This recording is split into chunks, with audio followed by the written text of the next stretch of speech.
How souls choose their parents and the families they want to reincarnate into. Years before my baby girl was born, I had a dream that I had a daughter. She came to me and gave me a hug, told me I was her mother, and told me her name was Evelyn. That dream imprinted on my memory and my heart. So much so that when I found out I was pregnant, I knew I was carrying a girl, and she had already told me her name, Evelyn.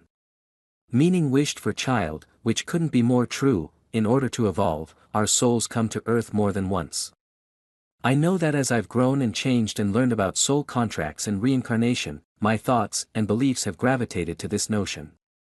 For those of you who are on the fence about reincarnation, I invite you to explore the idea that a soul is born into a different body for many lifetimes. It is my belief that once a soul has made the decision to have another earthly incarnation, the first step is to decide on what kind of life they want. This is contingent upon what lessons they wish to learn. This involves being matched with a parent or set of parents. This process really depends on the soul's purpose and desire for specific lessons and lifestyle. For example, if two souls had been together before, perhaps as a mother and daughter set, then they might wish to relive that experience again, or perhaps relive it in reverse, so the daughter becomes the mother in the new lifetime. Sometimes the soul wishes to incarnate in a particular part of the world, and the choice will be less specific to the individual parent. As diverse as people are, so are our souls and what we wish to create and experience in our lifetimes. Once this connection to a potential parent is made, the soul then creates a connection to that person and is present around their energy, waiting to be born at the right time. When I do intuitive readings for clients, I often see the souls of their unborn children waiting for them. I can usually tell if the child is a boy or a girl, and may also get a sense of what they are meant to experience together in this lifetime.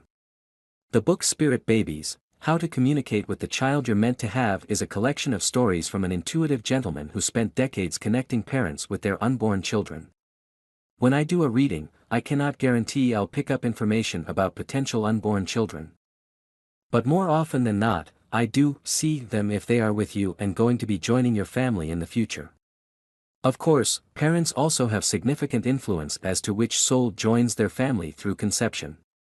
Our daily thoughts, desires and purposes create a beacon for souls who respond to these energies.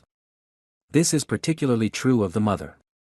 According to the Edgar Cayce readings, a woman's daily activities and inner thoughts during the gestation period create a field much like a magnet would, attracting souls to the field of opportunity life as her child would offer. As far as families with more than one child, souls also make soul contracts/agreements with potential siblings. The energy field and desire of the mother and the souls wanting to incarnate combine to make the decision as to who is born first. I like to imagine my sisters and I floating in the ether on the other side deciding to go first, and I and my oldest child's splendor and glory pushed through and said, "Me first, of course." In the case of miscarriage, I've noticed that particular soul often comes in through a later pregnancy if the opportunity is presented. I've also seen one instance where the miscarried child from a woman went on to be born into her best friend's family.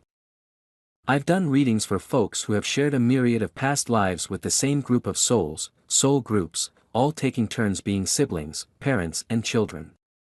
One thing I'm certain after doing hundreds of readings is that we certainly do choose our family members, the location we will incarnate, and the different life events that will take place. It is empowering and so very touching for me to know my family members and I chose each other. I feel especially honored that my daughter chose me. What a gift she has given me in this lifetime. Do you believe souls choose our parents? Do you have any stories of children, or you, remembering past lives and connections in them?